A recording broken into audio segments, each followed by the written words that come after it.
व्याकरण की पुस्तक से पाठ 2 और पाठ 4 रिवाइज करेंगे, क्योंकि हम ये चैप्टर कर चुके हैं, लेकिन हमने ओल्ड बुक से किया था, लेकिन ये बुक हमें बाद में मिली है, तो मैं अब आपको एक बार रिवाइज करा रही हूँ और आप एक्सरसाइज फिल कर लेना।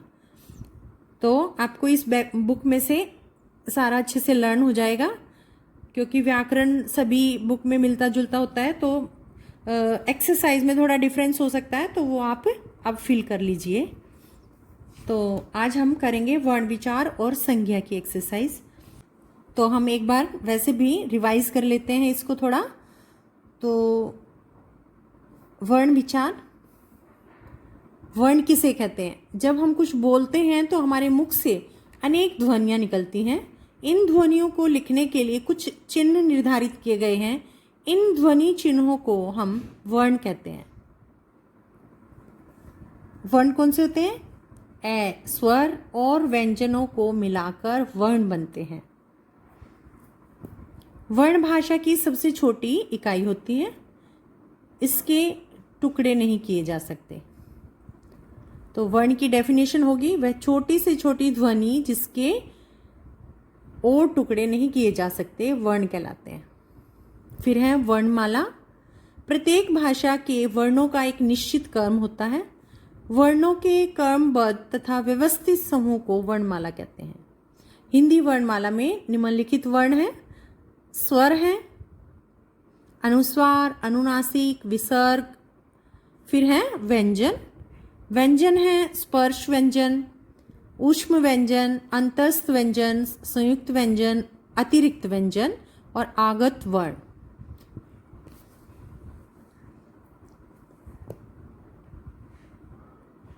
उसके बाद है वर्ण के भेद।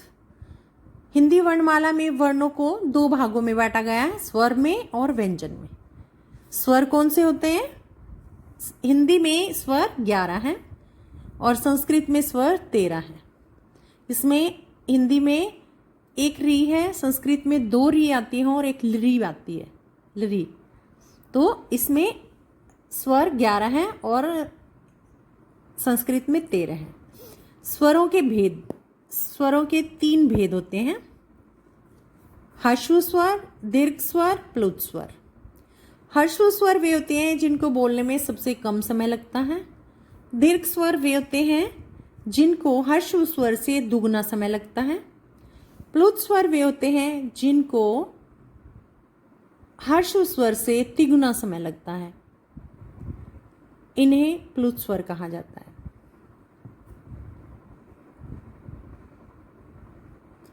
फिर स्वरों की मात्राएं हैं।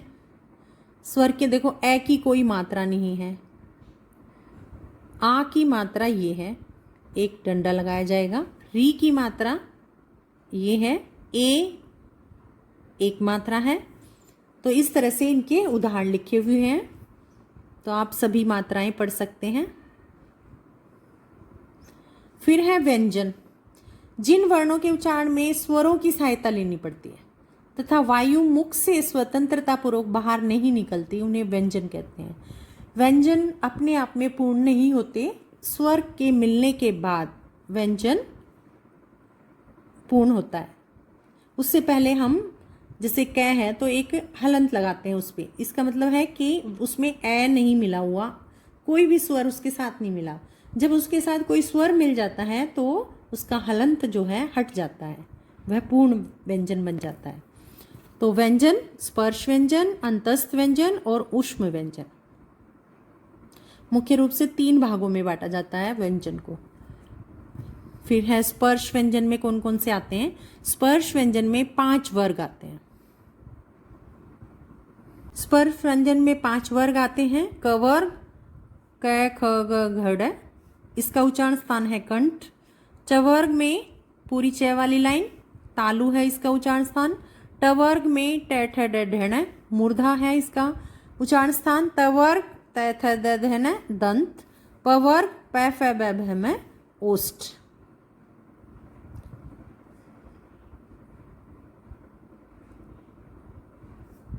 अंतस्थ व्यंजन ऐसे व्यंजन जिनके उच्चारण में जीभ मुख के किसी भी भाग को पूरी तरह स्पर्श नहीं करती। उन्हें अंतस्थ व्यंजन कहते हैं। वे स्वर तथा व्यंजन के बीच की स्थिति के हैं। य, र, ल, व। अंतस्थ 4 व्यंजन हैं। ऊष्म है 4 व्यंजन हैं। श, स, स तथा है, ये ऊष्म व्यंजन है। अड़ और ड ये ट वर्ग के व्यंजन हैं। नीचे बिंदु लगने से अड़ तथा ड प्राप्त होते हैं। नीचे बिंदु लगाने से इनकी ध्वनियों में अंतर आ जाता है। फिर है संयुक्त व्यंजन, द्वित्व व्यंजन और आगत व्यंजन। संयुक्त व्यंजन जैसे श, ये क हलंत जमा से श हलंत जमा ए, इनसे मिलकर बना है।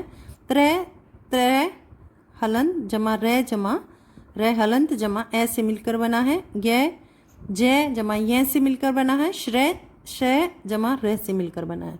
ये द्वित्व है जो आधा और पूरा है, इन्हें द्वित्व व्यंजन कहा जाता है। आगत व्यंजन में ये आते हैं जो विदेशी भाषा के शब्द हैं। इनके उच्चारण के लिए हिंदी में ज तथा फ के नीचे बिंदु लगाई जाती है, जिनके उच्चारण में अंतर आता है। जरा बिंदु नहीं लगाएंगे तो जरा बोलेंगे, और बिंदु लगाने से जरा। रफ, फौरन, जेब्रा, इस तरह से हम इसका उच्चारण करेंगे। इनको नुक्ता चिन्ह कहा जाता है। अयोगवा, अयोगवा में क्या आता है? विसर्ग। ये है अंग तथा ए, ऐसे 2 वर्ण हैं जो न तो स्वर हैं और न ही व्यंजन। ये अयोगवा कहलाते हैं। अंग की मात्रा बिंदी है और ये है विसर्ग। अनुस्वार में बिंदी आती है, जैसे बंदर, पतंग, ये इसके एग्जाम्पल हैं। विसर्ग ये हैं जो विसर्ग प्राय, अतः, दुख और अनेक शब्द हैं। अनुनासिक जिसमें चंद्र बिंदु होती है। हलंत में हलंत इस तरह से लगा होता है। फिर है वर्णों के उच्चारण स्थान। ये उच्चारण स्थान दिए गए हैं, वर्ण दिए गए हैं और इनके नाम दिए गए हैं, तो आप इनको पढ़ के याद कर सकते हो। फिर आते हैं वर्ण विच्छेद।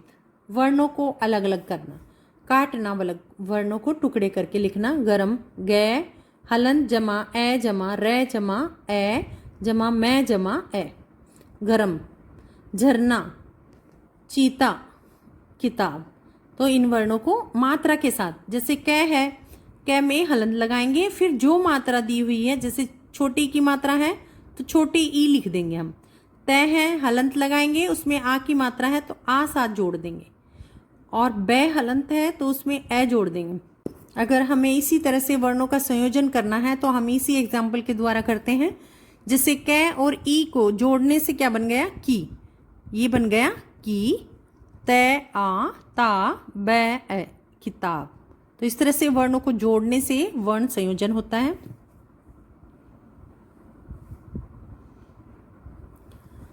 फिर अब है दोहराई की बारी। ध्वनि जिसके टुकड़े नहीं किए जाते उसे वर्ण कहते हैं। उसके व्यवस्थित क्रमबद्ध ढंग को वर्णमाला कहते हैं। स्वर के 2 भेद हैं, व्यंजन के 3 भेद हैं। अंग और ए को अयोगवाह कहते हैं। वर्णों के मेल को संयोग तथा वर्णों को अलग अलग लिखने को वर्ण विच्छेद कहा जाता है। तो अब ये आपका अभ्यास है। अभ्यास में जितने भी प्रश्न आए हैं आपको सभी याद करने हैं। जैसे वर्ण किसे कहते हैं, इनके पीछे आपको डेफिनेशन दी हुई है सारी क्लियरली, तो आपको उनसे याद करना है।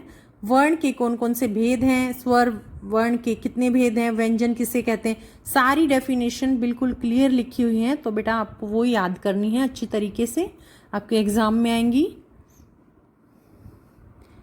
फिर है प्रश्न, जैसे एक है, वर्णमाला से क्या आशय है? आशय को हम कह सकते हैं मतलब, क्या मतलब है या क्या अभिप्राय है। वर्णमाला से क्या अभिप्राय है, मतलब वर्णमाला से हम क्या समझते हैं। हिंदी वर्णमाला के वर्ण किस प्रकार व्यवस्थित हैं, स्पष्ट कीजिए। तो हमें पूरी वर्णमाला लिखनी है। फिर है स्वर किसे कहते हैं। पहले इतने क्वेश्चन का आंसर देना है, फिर उसके बाद बाकी क्वेश्चन का। स्वर किसे कहते हैं, स्वर की परिभाषा लिखनी है। स्वरों के भेद लिखने हैं और उनके एग्जाम्पल देने हैं। व्यंजन के कितने भेद हैं, फिर वर्णन करना है हमें, कितने भेद हैं उनके वो एक्सप्लेन करके लिखना है। वर्ण विच्छेद व वर्ण संयोजन से क्या अभितात्पर्य है, उदाहरण सहित लिखना है, एक एक उदाहरण भी लिखना साथ में। फिर उसके बाद है सही के सामने सही और गलत के सामने गलत का चिन्ह लगाना है। इसमें है वर्णों के क्रमबद्ध समूह को वर्णमाला कहते हैं, ठीक है। यह रेलवे 4 अंतस्थ व्यंजन है, ठीक है। ह्रस्व स्वर के उच्चारण में बहुत कम समय लगता है, ठीक है। अह को अनुस्वार कहते हैं, ये गलत है, इसे विसर्ग कहा जाता है।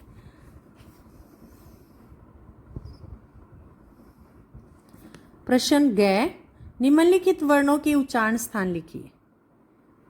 वर्ण उच्चारण स्थान, वर्ण उच्चारण स्थान, तो ये आपको इनके उच्चारण स्थान लिखने हैं। आपको पीछे एक्सरसाइज में पढ़ा दिया गया है, आपको ये लिखना है। घ में मात्राएं दी हुई हैं, इनकी मात्रा लिखनी है, आपको एग्जाम्पल लिखने हैं। फिर ये कुछ शब्द दिए गए हैं जिनका हमें वर्ण विच्छेद करना है, और इसके अलावा भी कुछ नए शब्द लिख के आप प्रैक्टिस कर सकते हो। आपको कोई डाउट है तो आप मुझसे पूछ सकते हैं।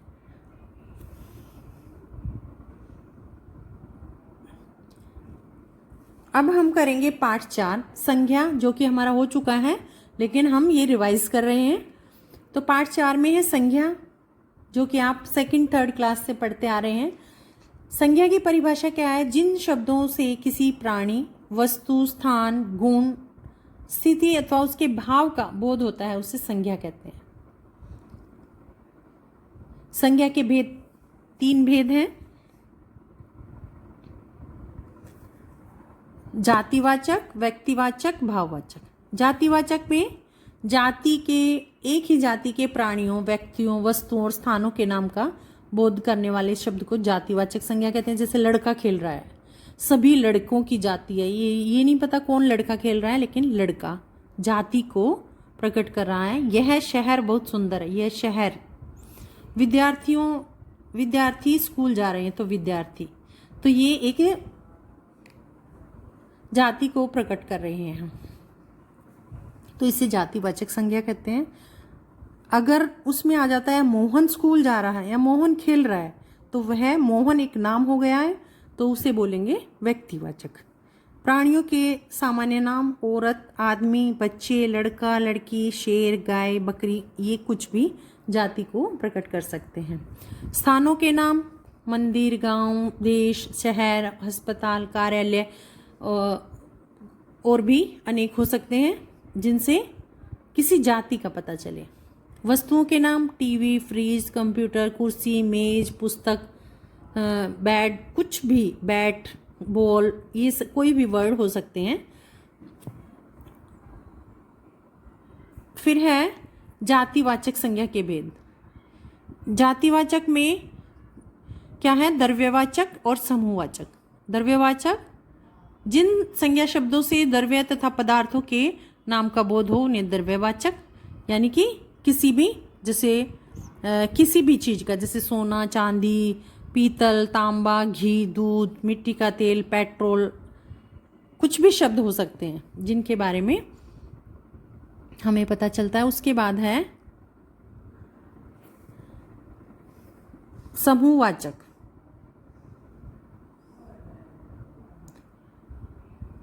जो संज्ञा शब्द किसी समूह अथवा समुदाय का बोध कराए उन्हें समूहवाचक संज्ञा कहते हैं। जैसे भीड़, पुस्तकालय, सेना। समूह मीन्स एक ग्रुप का बोध कराए। व्यक्तिवाचक किसी व्यक्ति का बोध कराए उसे व्यक्तिवाचक कहते हैं। जैसे गाय है, हाथी, गाय को बोल दिया जाए कामधेनु, हाथी को बोला जाए अप्पू, नाम है ये उसका। घोड़ा चेतक, ये उनके नाम है।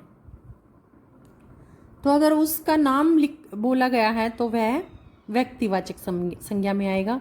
और अगर गाय बोला गया है तो वो कोई एक गाय के बारे में नहीं बताया गया, उसकी पूरे समूह जाति के बारे में बताया गया, तो उसे जातिवाचक संज्ञा कहेंगे।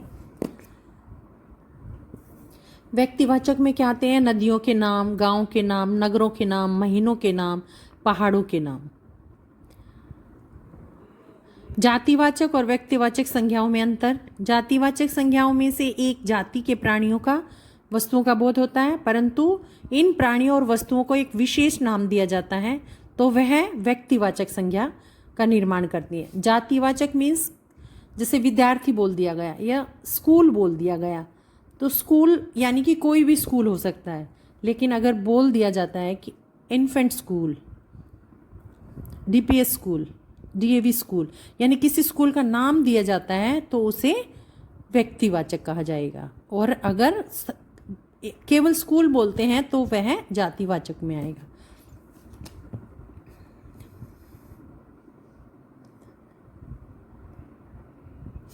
फिर है भाववाचक संज्ञाएं। भाववाचक संज्ञाएं 5 प्रकार से बनाई जाती हैं। जातिवाचक संज्ञाओं से, स्वर्णाम शब्दों से, विशेषण शब्दों से, क्रिया शब्दों से, अव्यय शब्दों से। तो ये सभी दिए हुए हैं, ये आपको सभी पढ़ने हैं और याद करने हैं।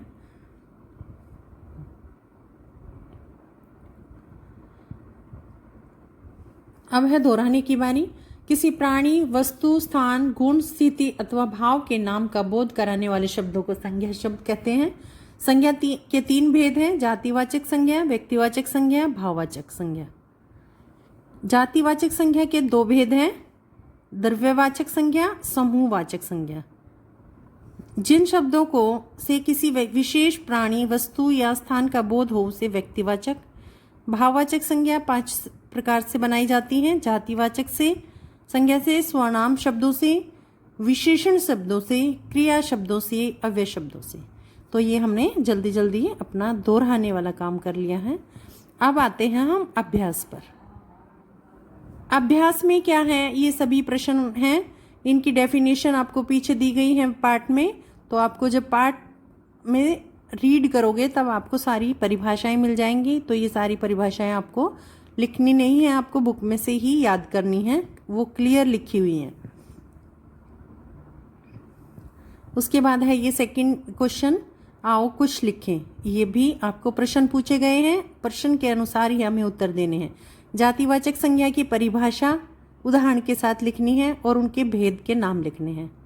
जो प्रश्न में पूछा गया है उसी को आपको लिखना है पेपर में। तो इसी के एक्सरसाइज के अकॉर्डिंग आपको याद करने हैं, लेकिन क्वेश्चन आपके चैप्टर के बीच में से हो सकते हैं, लेकिन टाइप यही होगी जो आपको अभ्यास में कराई जाएगी। फिर है आपको जातिवाचक, व्यक्तिवाचक, भाववाचक संज्ञाएं दी गई हैं, उनमें से आपको अलग अलग करके लिखना है। जातिवाचक कौन सी है, व्यक्तिवाचक और भाववाचक। उसके बाद है गय, निम्नलिखित रिक्त स्थानों की पूर्ति कीजिए। इसमें आपको खाली स्थान भरने हैं। चंद्रशेखर आजाद, भगत सिंह ये नाम है, इसलिए व्यक्तिवाचक संज्ञा। जो संज्ञा शब्द किसी समूह या समुदाय का बोध कराए उन्हें जातिवाचक। भाववाचक संज्ञाएं 5 प्रकार से बनाई जाती हैं। जिस प्रकार शब्द से किसी प्राणी, वस्तु, स्थान, गुण अथवा भाव का बोध हो संज्ञा कहलाता है। फिर उसके बाद गह है, इससे भाववाचक संज्ञाएं लिखनी है। हमें शब्द दिए गए हैं, हमें भाववाचक संज्ञाएं लिखनी है। तो बहुत, बहुतायत, आप, अपनतव, अपनतव। तो ये इसमें छूट गया था ये शब्द, तो जो आपकी वीडियो आपकी आएगी उसमें ये नोट कर ऐड कर दिया जाएगा। तो आप इसको भी इस फिलअप में भर लेना। अपनतव, ए, प, न, आधा तय और व, अपनतव।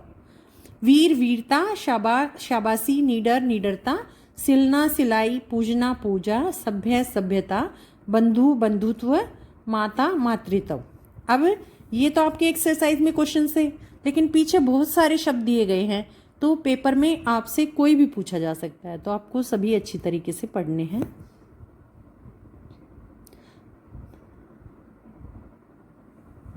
तो यहीं आपका ये पार्ट समाप्त होता है। तो दोनों चैप्टर्स की एक्सरसाइज फिल करनी है और साथ साथ लर्न करना है। और कोई क्वेश्चन में आपको डाउट होता है तो आप पूछ सकते हो।